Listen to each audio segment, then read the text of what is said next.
नमस्कार कक्षा 10वीं के प्रिय छात्रों, प्रकल्प फन विद हिंदी में आपका स्वागत है। आज हम आपके पाठ्य पुस्तक संचयन में से गुरदयाल सिंह द्वारा रचित सपनों के से दिन 5 पर चर्चा करेंगे। इसे लेखक ने आत्मकथात्मक रूप में लिखा है। उन्होंने अपने बचपन के बारे में बताया है, अपने बचपन के दोस्तों के बारे में बताया है, अपने स्कूल के बारे में बताया है, उनके अध्यापकों के बारे में बताया है, उनको स्कूल में कौन सी चीज़ अच्छी लगती थी, कौन सी अच्छी नहीं लगती थी, गर्मी की छुट्टियों में वो क्या करते थे। इन सारी चीज़ों का वर्णन उन्होंने इस पाठ में दिया है। यह पाठ काफ़ी लंबा है, इसलिए मैंने इसे 2 भागों में विभाजित किया हुआ है। आज हम इसका पहला भाग करेंगे। चलिए पाठ की ओर चलते हैं। मेरे चैनल को ज़रूर सब्सक्राइब कीजिए और बेल आइकॉन भी ज़रूर दबाइए ताकि जब भी मैं कोई नया वीडियो पोस्ट करूं आपको उसकी खबर मिलती रहे।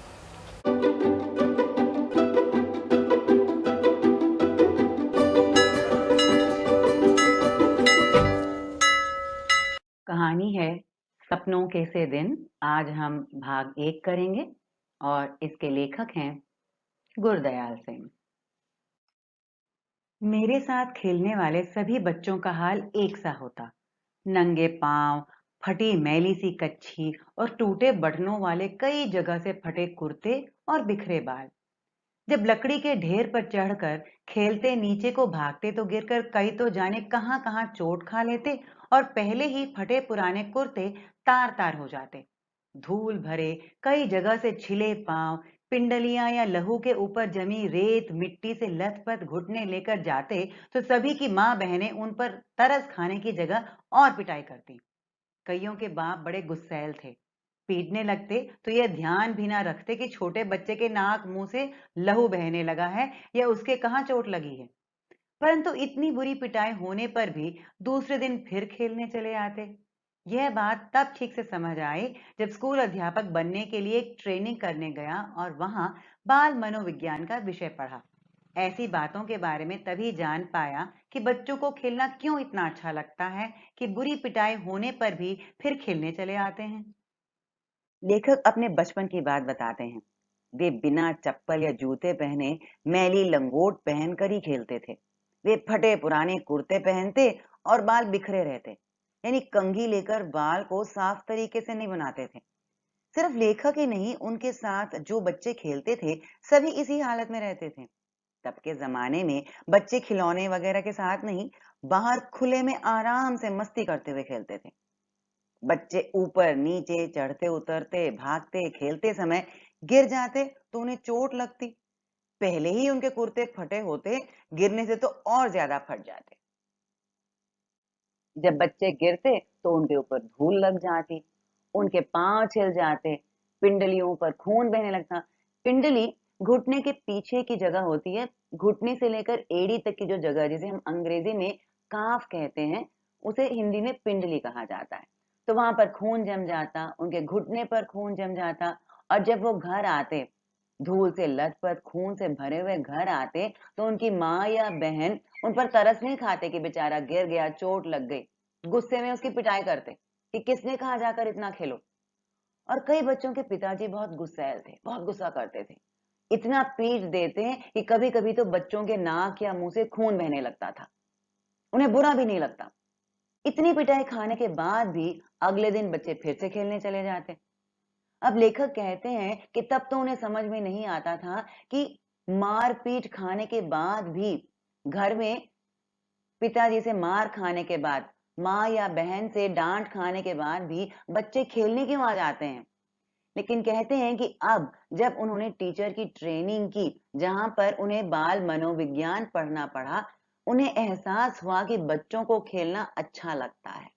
इसलिए अब वो याद करते हैं कि जब वे बच्चे थे, यानी उनके बचपन में सारे बच्चे मार डांट खाने के बावजूद खेलने क्यों आ जाते थे। मेरे साथ खेलने वाले अधिकतर साथी हमारे जैसे ही परिवारों के हुआ करते। सारे मोहल्ले में बहुत परिवार तो हमारी तरह आसपास के गांव से ही आकर बसे थे। 2-3 घर साथ की उजड़ी सी गली में रहने वाले लोगों के थे। हमारी सभी की आदतें भी कुछ मिलती जुलती थी। उनमें से अधिक तो स्कूल जाते ही ना थे। जो कभी गए भी, पढ़ाई में रुचि ना होने के कारण किसी दिन बस्ता तालाब में फेंक आए और फिर स्कूल गए ही नहीं। ना ही माँ बाप ने जबरदस्ती भेजा। यहाँ तक कि परचूनिये आड़तीये भी अपने बच्चों को स्कूल भेजना जरूरी ना समझते। कभी किसी स्कूल अध्यापक से बात होती तो कहते, मास्टर जी, हमने इसे क्या तहसीलदार लगवाना है? थोड़ा बड़ा हो जाए तो पंडित घनश्याम दास से लंडे पढ़वा कर दुकान पर बहियां लिखने लगा देंगे। पंडित 6-8 महीने में लंडे और मुनीमी का सभी काम सिखा देगा। वहां तो अभी तक अलिफ बे जीम च भी सीख नहीं पाया। अब लेखक अपने दोस्त और उनके परिवारों के बारे में बताते हैं। कहते हैं कि उनके अधिकतर साथी एक जैसे परिवार के थे, यानी उनके रहने का स्तर एक जैसा था, ना कोई अमीर था ना कोई ज्यादा गरीब था। और कहते हैं कि लेखक उस गांव के नहीं थे, दूसरे गांव से आकर वहां पर बस गए थे, और उनके जैसे ही बहुत सारे साथी और उनके परिवार भी दूसरे गांव से आकर वहां पर बस गए थे। अब कहते हैं उन सबकी आदतें भी बहुत मिलती जुलती थी। ज्यादातर बच्चे स्कूल नहीं जाते थे, उनकी पढ़ाई में कोई रुचि नहीं थी। स्कूल जाते समय कभी कभी बस्ता तालाब में फेंक आते थे, और जिन बच्चों ने अपना बस्ता तालाब में फेंका था उसके बाद वो स्कूल गए ही नहीं, और ना ही उनके माता पिता ने उन्हें जबरदस्ती स्कूल भेजा। इसका कारण क्या था? क्योंकि वहां पे, जिस मोहल्ले में ये रहते थे लेखक, वहां पे बहुत दुकानें थी। ज्यादातर परचूनिये की दुकान यानी ग्रोसरी की दुकान।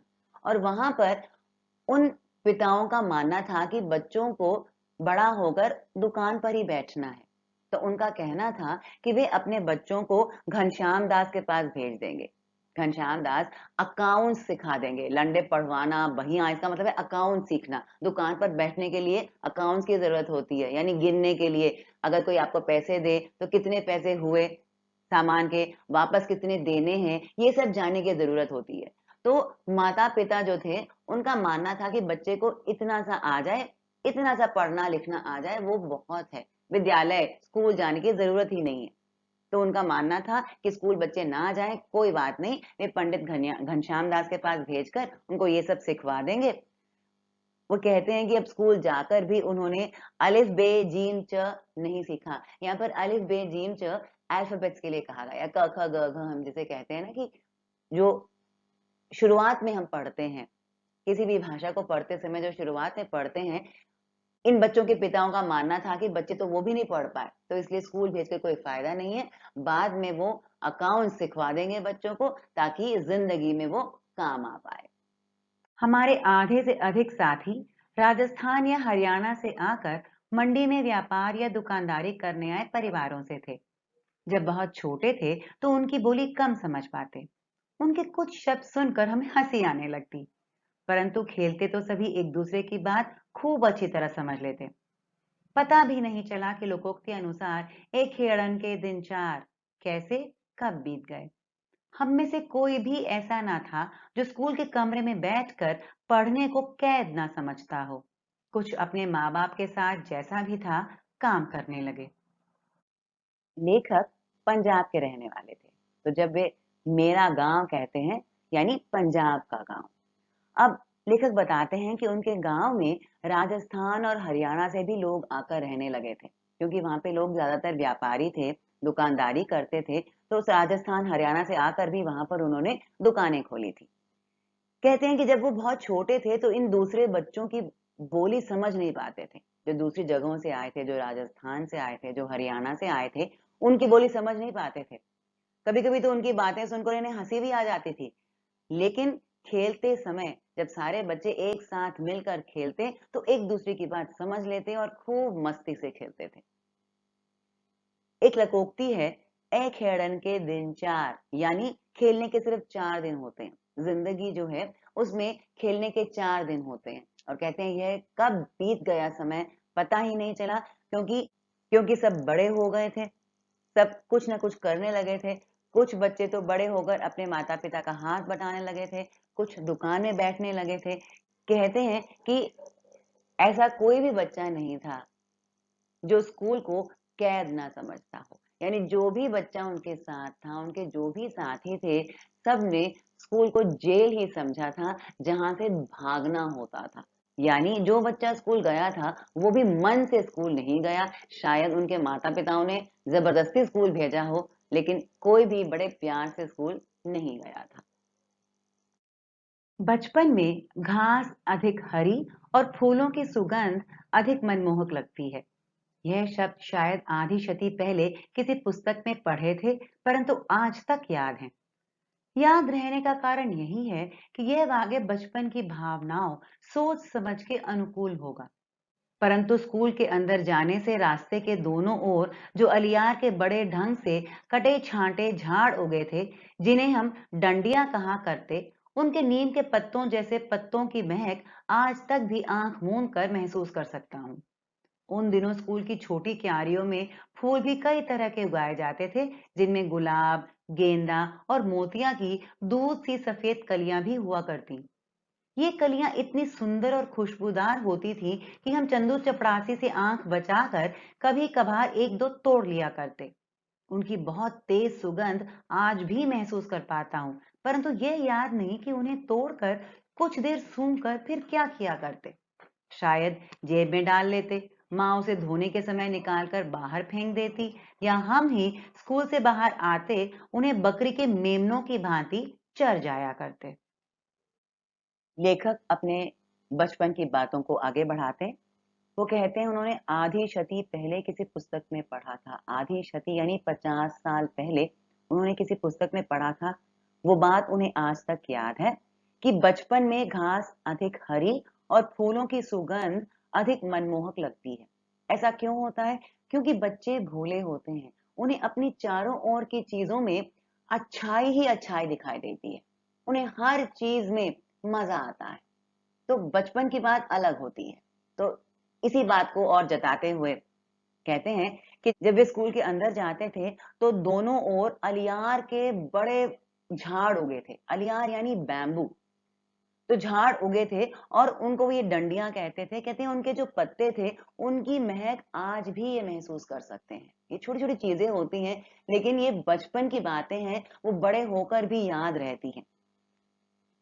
और ये भी बताते हैं कि उनके स्कूल में छोटी-छोटी क्यारियां रहती थी, जिसमें फूल खिला करते थे। उसमें गुलाब, गेंदा, मोतिया यानी अलग-अलग तरह के फूल खिले रहते थे।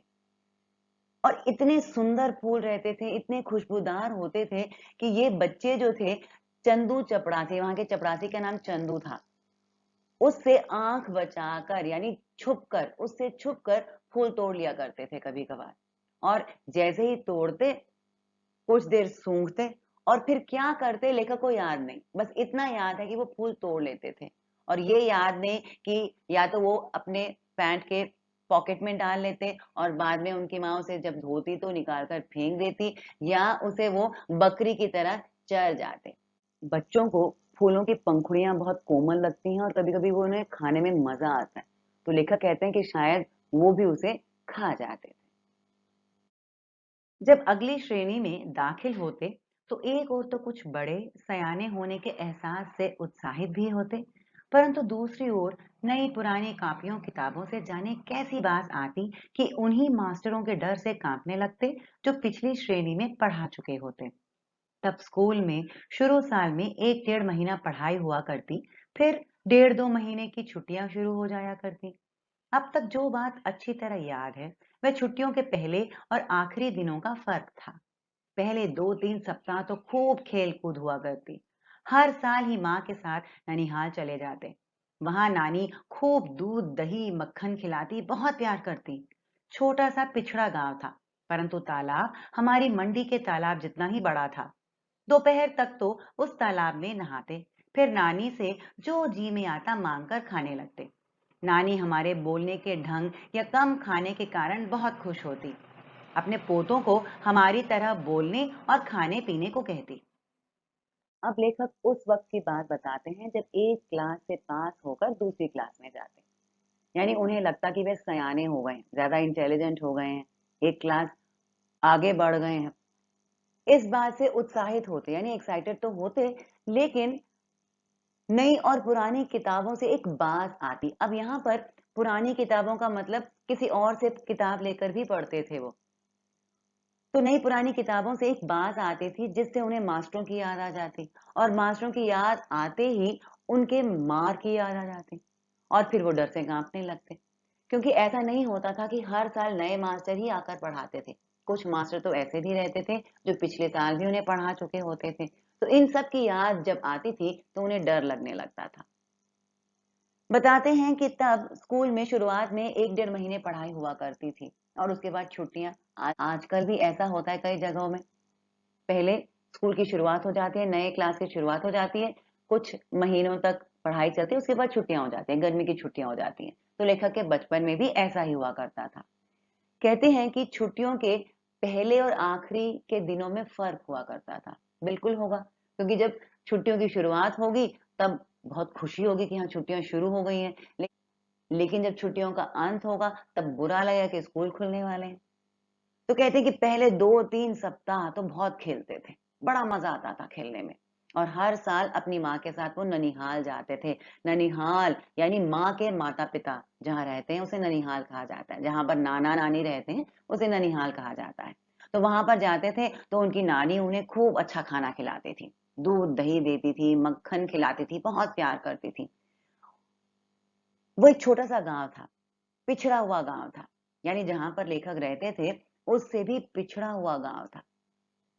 लेकिन वहां का तालाब उतना ही बड़ा था जितना लेखक के गांव का था। और दोपहर को वो तालाब में नहाने जाते थे और नहाकर जब वापस आते तो भूख लगती और जो भी नानी से मांगते नानी उन्हें देती थी। यानी नानी उन्हें बहुत लाड प्यार करती थी। उन्हें इनका बोलने का ढंग बहुत अच्छा लगता था। और लेखक कम खाना खाते थे, भर भर के खाना नहीं खाते थे। गांव में भर भर के खाना खाते हैं बच्चे, भूखे रहते हैं, जब खेल के आते हैं, जब खेतों से आते हैं तो भूख ज्यादा लगती है तो ज्यादा खाना खाते हैं, उन्हें उसकी जरूरत रहती है। लेकिन लेखक जो थे वो उतना खाना नहीं खाते थे, तो शायद नानी को लगता था कि कम खाते हैं और उनके खाने के तरीके से उन्हें प्यार हो गया था, उन्हें बहुत अच्छा लगता था। यानी उन्हें लगता था कि लेखक में एटिकेट है, मैनर्स हैं, और ये बात उनकी नानी को बहुत अच्छी लगती थी। और वे अपने पोतों से कहती, अब लेखक तो उनके बेटी के बच्चे थे, अपने बेटों के बच्चों से कहती कि इसके जैसे सीखो, लेखक के जैसे व्यवहार करना सीखो, लेखक के जैसे खाना पीना सीखो, लेखक के जैसे बोलना सीखो। जिस साल ननिहाल ना जा पाते उस साल भी अपने घर से थोड़ा बाहर तालाब पर चले जाते, कपड़े उतार पानी में कूद जाते और कुछ समय बाद भागते हुए एक रेतीले टीले पर जाकर रेत के ऊपर लेटने लगते। गीले शरीर को गर्म रेत से खूब लथपथ कर उसी तरह भागते किसी ऊंची जगह से तालाब में छलांग लगा देते। रेत को गंदले पानी से साफ कर फिर टीले की ओर भाग जाते। याद नहीं कि ऐसा 5 10 बार करते या 15 20 बार।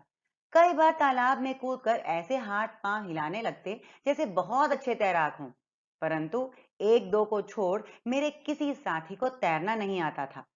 कुछ तो हाथ पांव हिलाते हुए गहरे पानी में चले जाते तो दूसरे उन्हें बाहर आने के लिए किसी भैंस के सींग या दुम पकड़कर बाहर आने की सलाह देते, उन्हें ढांढस बंधाते।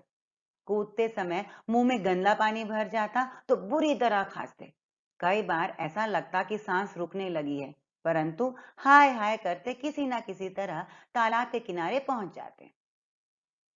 लेखक बताते हैं कि कभी कभी ऐसा भी होता कि छुट्टियों में वे ननिहाल ना जा पाते, और जिस साल वो ननिहाल ना जाते उस साल वे अपने घर के बाहर जो तालाब था उसी पर जाकर नहाते, कपड़े सारे उतार कर पानी में कूद जाते। और फिर वहां पर एक रेतीला टीला था तालाब के पास, तो पानी में कूदने के बाद वो रेतीले टीले पर जाते और फिर उसके रेत के ऊपर लेटने लगते। और फिर क्योंकि शरीर गीला हुआ करता था, पूरे शरीर पर रेत चिपक जाती थी। फिर किसी ऊंची जगह जाते और वहां पर फिर से तालाब में छलांग लगा देते। तो बार बार ऐसा करते थे, तालाब में छलांग लगाते, गीले होते, फिर रेत पर आते, उसमें लेटते, उनके शरीर पर पूरा रेत लग जाता, फिर पानी में छलांग लगाते। ऐसा करना बच्चों को अच्छा लगता था तो लेखक भी ऐसा ही करते थे। और कहते हैं कभी कभी तो ऐसा होता था कि बच्चे तालाब में बहुत दूर चले जाते, उन्हें लगता कि वे अच्छे तैराक थे, लेकिन एक दो को छोड़कर किसी को तैरना नहीं आता था, बस पानी में कूद जाते थे क्योंकि पानी में उन्हें इतनी गर्मी रहती थी कि पानी में कूदना और पानी में रहना अच्छा लगता था, उन्हें तैरना नहीं आता था। और कभी कभी तो गलती से बच्चे गहरे पानी में चले जाते तो बाहर आने में मुश्किल होती क्योंकि तैरना नहीं आता था। अब दूसरे बच्चों को भी तैरना नहीं आता था तो कैसे बचाते? उस तालाब में भैंसें भी तैरने के लिए आती थी।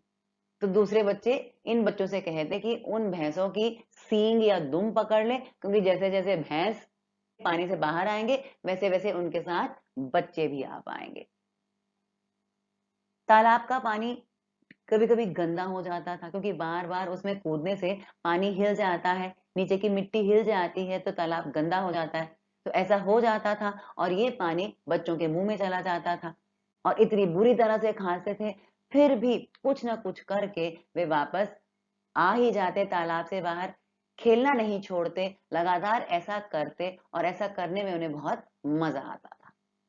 फिर छुट्टियां बीतने लगती तो दिन गिनने लगते। प्रत्येक दिन डर बढ़ता चला जाता। खेल कूद और तालाब में नहाना भी भूलने लगता। मास्टरों ने जो छुट्टियों में करने के लिए काम दिया होता, उसका हिसाब लगाने लगते। जैसे हिसाब के मास्टर जी 200 से कम सवाल कभी ना बताते।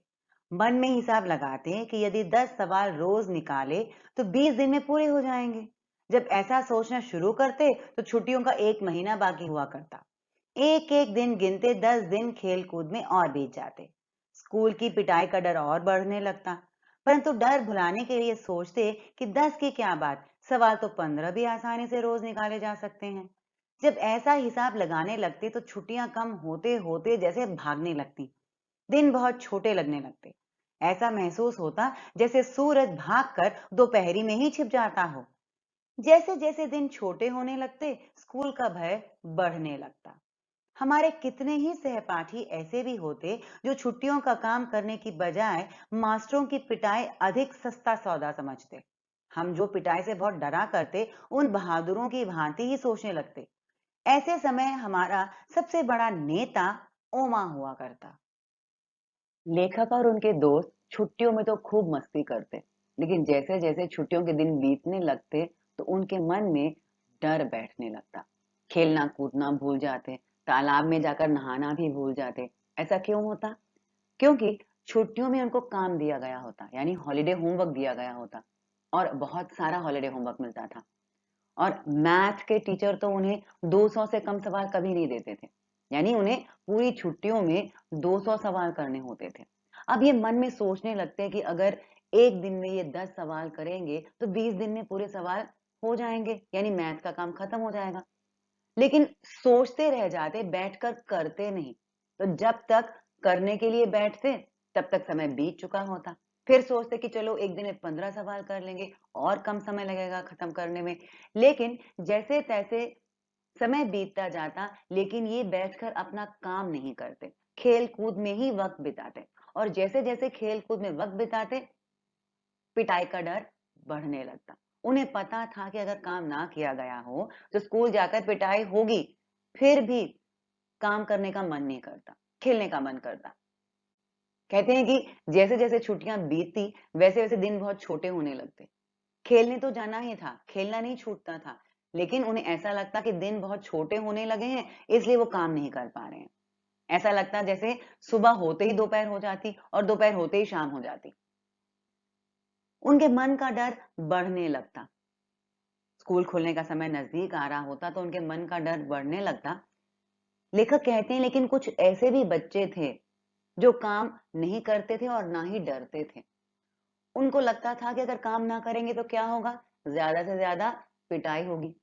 एक दिन, 2 दिन, 3 दिन पिटाई होगी, उससे ज्यादा क्या होगा। तो उन्हें लगता कि पूरा महीना खेल कूद में बिताना अच्छा है। पूरा महीना यानी जो छुट्टियों का महीना था उसे खेल कूद में बिताना अच्छा है और बाद में जाकर पिटाई खा लेंगे, लेकिन छुट्टियों में काम नहीं करेंगे, छुट्टियों में मस्ती करेंगे। और कहते हैं ऐसा सोचने वालों को वो बहादुर कहते थे, वीर कहते थे, जो डांट और मार से नहीं डरते थे। अब इन वीरों का भी एक नेता था, यानी जो सबसे ज्यादा वीर था, जो पिटाई खाने के लिए तैयार रहता था, और उसका नाम था ओमा। और ओमा कैसा लड़का था, ये आगे बताते हैं। हम सभी उसके बारे में सोचते कि हमारे में उस जैसा कौन था। कभी भी उस जैसा दूसरा लड़का नहीं ढूंढ पाते थे। उसकी बातें, गालियां, मार पिटाई का ढंग तो अलग था ही, उसकी शक्ल सूरत भी सबसे अलग थी। हांडी जितना बड़ा सिर, उसके ठिगने चार बालिश्त के शरीर पर ऐसा लगता जैसे बिल्ली के बच्चे के माथे पर तरबूज रखा हो। इतने बड़े सिर में नारियल की सी आंखों वाला बंदरिया के बच्चे जैसा चेहरा और भी अजीब लगता। लड़ाई वे हाथ पांव नहीं सिर से किया करता। जब सांड की भांति फुंकारता, सिर झुकाकर किसी के पेट या छाती में मार देता, तो उससे दुगने तिगुने शरीर वाले लड़के भी पीड़ा से चिल्लाने लगते। हमें डर लगता कि किसी की छाती की पसली ही ना तोड़ डाले। उसके सिर की टक्कर का नाम हमने रेल बम्बा रखा हुआ था। रेल के कोयले से चलने वाले इंजन की भांति बड़ा और भयंकर ही तो था। अब लेखक सोचते हैं कि ओमा जैसा उनके साथियों में से कौन था। ढूंढने पर भी उन्हें ऐसा कोई नहीं मिलता। अब ओमा के बारे में बताते हैं कि ओमा एकदम अलग किस्म का लड़का था। उसके बात करने का तरीका, वो गालियां देता था, दूसरों की मार पिटाई करता था लेकिन अलग ढंग से। उसकी शक्ल भी एकदम अलग थी। अब उसका वर्णन करते हैं लेखक कि वो देखने में कैसा था। हांडी जितना बड़ा सिर, यानी छोटी सी मटकी जो होती है ना, उस जैसा उसका सिर था और बहुत ठिगना था, यानी नाटा था। चार बालिश्त के शरीर। बालिश्त क्या होता है? जब आप अपने हाथ फैलाते हो, अपने पंजे फैलाते हो, जो छोटी उंगली की नोक से लेकर अंगूठे के नोक तक की जो जगह होती है, जो लंबाई होती है, उसे बालिश्त कहते हैं। अब यहाँ पर कहते हैं कि वो ठिगना था, नाटा था, बहुत छुटकू सा था, शरीर उसका छोटा था और ऐसा लगता था जैसे बिल्ली के बच्चे के माथे पर तरबूज रख दिया हो। यानी उसका शरीर बहुत नाटा था लेकिन उसका सिर बहुत बड़ा था। और इतने बड़े सिर में उसकी आंखें नारियल की तरह थी, मोटी मोटी नारियल की तरह थी। और उसका चेहरा बंदरिया के बच्चे जैसा था। यानी उसको देखने में बड़ा अजीब लगता था। वो छुटका सा था, तो लड़ाई वो हाथ पांव से नहीं करता था, सिर से किया करता था। क्योंकि उसके शरीर में जितनी शक्ति थी, उससे ज्यादा शक्ति उसके सिर में थी। तो वो अपने सिर से झगड़ा किया करता था। अपना सिर झुकाकर किसी के पेट में जाकर मार देता। यानी वो सिर से किसी के पेट में जाके मार देता था। हाथ पैर से झगड़ा नहीं करता था। लेकिन जब वो ऐसा करता तो बहुत ज्यादा दर्द होता। अब पेट में चोट लगती है तो बहुत ज्यादा दर्द होता है।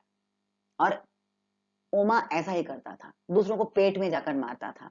और उससे बड़े हट्टे कट्टे लड़के भी नीचे गिर जाते थे, डर से कराहने लगते थे। अब कभी कभी तो डर भी लगता था कि किसी की हड्डी ही ना टूट जाए।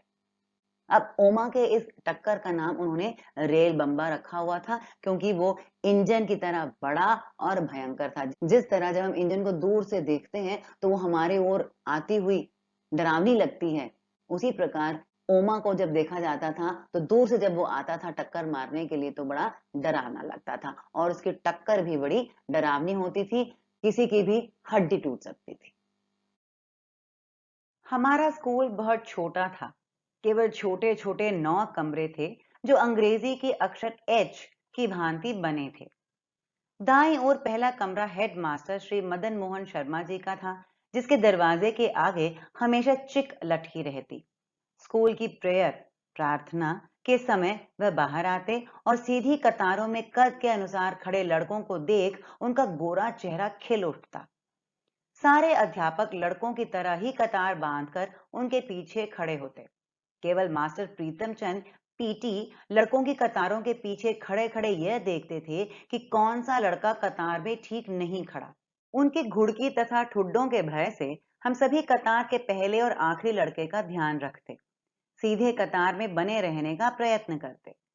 सीधी कतार के साथ साथ हमें यह ध्यान भी रखना होता था कि आगे पीछे खड़े लड़कों के बीच की दूरी भी एक सी हो। सभी लड़के उस पीटी से बहुत डरते थे, क्योंकि उन जितना सख्त अध्यापक ना कभी किसी ने देखा ना सुना था। यदि कोई लड़का अपना सिर भी इधर उधर हिला लेता या पांव से दूसरी पिंडली खुजलाने लगता, तो वह उसकी ओर बाघ की तरह झपट पड़ते और खाल खींचने के मुहावरे को प्रत्यक्ष करके दिखा देते। अब लेखक अपने स्कूल के बारे में बताते हैं। कहते हैं स्कूल बहुत छोटा था और उसमें सिर्फ 9 कमरे थे और वो भी छोटे छोटे से। और अंग्रेजी के अक्षर एच की भांति बने थे। अब कैपिटल एच आप सोचकर देखिए, एक कमरा बीच में और दोनों तरफ कुछ कमरे, और ये जो बीच का कमरा था वो इन दोनों तरफ के कमरों को जोड़ता था। उनके हेडमास्टर का नाम मदन मोहन शर्मा था। उनके ऑफिस के आगे एक चिक लटकी रहती थी। यानी बाहर से कोई अंदर नहीं देख पाता था, लेकिन हेडमास्टर अंदर से बाहर सबको देख सकते थे। वे स्कूल की प्रेयर के समय बाहर आते और जब देखते कि सारे लड़के एक कतार में खड़े थे, तो उन्हें बहुत अच्छा लगता था। उनका चेहरा खिल उठता, यानी बहुत खुश हो जाते थे। कद के अनुसार खड़े रहते, यानी हाइट वाइज खड़े रहते थे सारे बच्चे। सारे अध्यापक इन लड़कों के पीछे खड़े रहते थे। केवल मास्टर प्रीतम चंद कतार में नहीं खड़े रहते थे, क्योंकि वो पीटी मास्टर थे। वे देखते थे कि ये लड़के ठीक तरह से खड़े हैं कि नहीं, लाइन में खड़े हैं कि नहीं, हाइट वाइज खड़े हैं कि नहीं, ध्यान में रख कर खड़े होते, क्योंकि तभी लाइन सीधी हो पाती।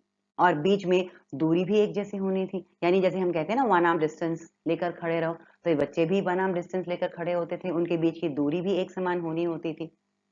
सारे लड़के पीटी मास्टर से बहुत डरते थे, क्योंकि वो बहुत सख्त थे, बहुत स्ट्रिक्ट थे। इनके जैसा स्ट्रिक्ट टीचर उन्होंने कभी नहीं देखा था। गलती से भी कोई लड़का अपना सिर इधर उधर हिला लेता या एक पैर से दूसरे पैर को खुजला लेता, तो उस पर झपट पड़ते, यानी उसकी पिटाई करते और खाल खींचने के मुहावरे को प्रत्यक्ष करते। खाल खींचना मुहावरा है जिसका अर्थ है बहुत पिटाई करना। अब यहाँ पर प्रत्यक्ष करते का मतलब ये है कि वे इतनी पिटाई करते कि बच्चों की खाल भी दिखने लग जाती थी। परंतु हेडमास्टर शर्मा जी उसके बिल्कुल उलट स्वभाव के थे। वह 5वीं और 8वीं श्रेणी को अंग्रेजी स्वयं पढ़ाया करते थे।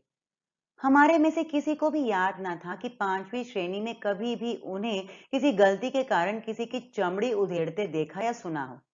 चमड़ी उधेड़ना हमारे लिए बिल्कुल ऐसा शब्द था जैसे हमारे सरकारी मिडिल स्कूल का नाम। अधिक से अधिक वह गुस्से में बहुत जल्दी जल्दी आंखें झपकते, अपने लंबे हाथ की उल्टी उंगलियों से एक चपत हमारी गाल पर मार देते, जो मेरे जैसे सबसे कमजोर शरीर वाले भी सिर झुकाकर मुंह नीचा किए हंस देते। वह चपत तो जैसे हमें भाई भीखे की नमकीन पापड़ी जैसी मजेदार लगती, जो तब पैसे की शायद 2 आ जाया करती। परंतु तब भी स्कूल हमारे लिए ऐसी जगह ना थी जहां खुशी से भागे जाएं। पहली कच्ची श्रेणी से लेकर चौथी श्रेणी तक केवल 5-7 लड़कों को छोड़ हम सभी रोते चिल्लाते ही स्कूल जाया करते। लेखक ने पीटी मास्टर के बारे में बताया कि वो कितने स्ट्रिक्ट थे, कितने सख्त थे। कहते हैं लेकिन हेडमास्टर शर्मा जी उसके बिल्कुल उल्टे स्वभाव के थे। यानी जितने स्ट्रिक्ट पीटी सर थे, एकदम उससे उल्टे नरम स्वभाव के थे हेडमास्टर शर्मा जी। वो 5वीं और 8वीं कक्षाओं को अंग्रेजी पढ़ाया करते थे। कहते कि किसी को भी याद नहीं कि कभी गलती से भी उन्होंने किसी को बुरी तरह से मारा पीटा हो। चमड़ी उधेड़ना उनके लिए सरकारी मिडिल स्कूल के नाम जैसा था। कहने का मतलब यह है, बहुत कॉमन सी बात थी। यानी जब कोई गलती करते तो हर एक अध्यापक उन्हें मारता था, लेकिन हेडमास्टर शर्मा जी ऐसे बिल्कुल नहीं थे। अगर उन्हें गुस्सा आता तो क्या करते, अपने उल्टे हाथ से उन्हें एक चपत लगा देते थे। लेकिन वो चपत भी बस नाम के वास्ते थी। उसे किसी को कोई डर नहीं लगता था, ना ही दर्द होता था। कहते हैं कि जिस प्रकार पापड़ी मजेदार होती है, चाट मजेदार होता है, इनकी वो चपत भी उतनी ही मजेदार लगती थी। इतना होने के बावजूद, यानी एक ऐसे भी व्यक्ति थे उनके स्कूल में जिसे देखकर, जिससे पढ़कर इनको अच्छा लगता था, फिर भी स्कूल उनके लिए ऐसी जगह नहीं थी जहां पर वो हंसी खुशी जाए, इच्छा से जाएं, मजे से जाएं। क्योंकि पहली कक्षा से लेकर चौथी कक्षा तक सिर्फ 5 या 7 लड़कों को छोड़कर सारे बच्चे रोते चिल्लाते ही स्कूल जाया करते थे। यानी किसी को भी स्कूल जाना बिल्कुल पसंद नहीं था। अगर जाते भी थे, अगर उनके माता पिता गलती से भेज भी देते थे, तो रोते पड़ते ही स्कूल जाते थे। परंतु कभी कभी ऐसी सभी स्थितियों के रहते स्कूल अच्छा भी लगने लगता। जब स्काउटिंग का अभ्यास करवाते समय पीटी साहब नीली पीली झंडियां हाथों में पकड़ाकर 1 2 3 कहते, झंडियां ऊपर नीचे दाएं बाएं करवाते, तो हवा में लहराती और फड़फड़ाती झंडियों के साथ खाकी वर्दियों तथा गले में 2 रंगे रुमाल लटकाए अभ्यास किया करते। हम कोई गलती ना करते तो वह अपनी चमकीली आंखें हल्के से झपकाते, कहते, शाबाश, वेल बिगिन अगेन, 1 2 3 3 2 1। उनकी एक शाबाश ऐसे लगने लगती जैसे हमने किसी फौज के सभी तमगे जीत लिए हों। कभी यही एक शाबाश सभी मास्टरों की ओर से हमारी सभी कापियों पर साल भर की लिखी गुड का बहुवचन से अधिक मूल्यवान लगने लगती। कभी ऐसा भी लगता कि कई साल की सख्त मेहनत से प्राप्त की पढ़ाई से भी पीटी साहब के डिसिप्लिन में रहकर प्राप्त की गुडविल बहुत बड़ी थी। परंतु यह भी एहसास रहता कि जैसे गुरुद्वारे का भाई जी कथा करते समय बताया करते कि सतगुरु के भय से ही प्रेम जागता है, ऐसे ही पीटी साहब के प्रति हमारी प्रेम की भावना जग जाती। ये ऐसा भी है कि आपको रोज फटकारने वाला कोई अपना यदि साल भर के बाद एक बार शाबाश कह दे तो यह चमत्कार सा लगने लगता है। हमारी दशा भी कुछ ऐसी हुआ करती। चलिए छात्रों, इस वीडियो के आखिरी गद्यांश को समझें। लेखक और उनके साथियों को स्कूल जाना अच्छा नहीं लगता था, कहते हैं, लेकिन कभी कभी ऐसी स्थितियां उत्पन्न होती थी जब उन्हें स्कूल जाना अच्छा भी लगता था।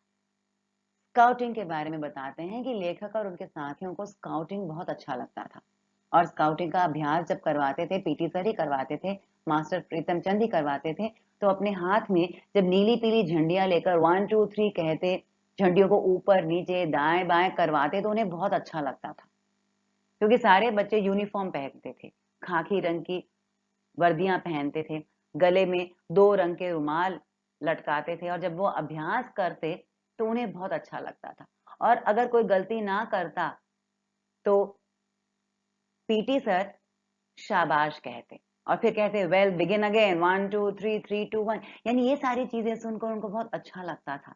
और पीटी सर की एक शाबाश उन्हें फौज में जीते मेडल की तरह लगती थी। कहते हैं कि जब वो काम अच्छा करते थे तो मास्टर लोग उन्हें कॉपियों में गुड दिया करते थे, लेकिन साल भर के मिले गुड से एक शाबाश, पीटी मास्टर की एक शाबाश बहुत मूल्यवान लगती थी। उन्हें लगता था कि सख्त मेहनत से की गई पढ़ाई से ज्यादा मूल्यवान पीटी सर के गुडविल में रहना था। यानी यदि पीटी सर को लगे कि आप अच्छे हैं तो वो पढ़ाई लिखाई से भी ज्यादा मूल्यवान था। अब एक और बात उन्हें याद आती है, कहते हैं कि जब गुरुद्वारे में पाठ होता है तो बताया जाता है कि सदगुरु के भय से ही प्रेम जागता है। यानी जिसके प्रति हमें डर लगता है उसी के प्रति हमारे मन में प्रेम जागृत होता है। तो कहते हैं शायद इसी प्रकार पीटी मास्टर के प्रति भी इनके मन में प्रेम की भावना जागृत हुई, क्योंकि पीटी मास्टर से बहुत डरते थे। तो शायद इसी वजह से जब वो इन्हें शाबाश कहते तो इनके मन में उनके प्रति प्रेम की भावना जागृत होती। कहते हैं कि जो आपको रोज डांटता है, साल भर डांटता है, लेकिन एक शब्द शाबाश का कहते तो ये बहुत बड़ा चमत्कार सा लगने लगता है। और लेखक और उनके दोस्तों को ऐसा ही लगता था, इसलिए शायद कहीं कहीं कभी कभी उन्हें मास्टर प्रीतम चंद से प्रेम भी होता था। उन्हें मास्टर प्रीतम चंद अच्छे भी लगने लगते थे। प्रिय छात्रों, आशा है कि अब तक की कहानी आपको समझ में आ गई होगी। जल्दी ही दूसरा भाग लेकर आऊंगी। तब तक के लिए नमस्कार।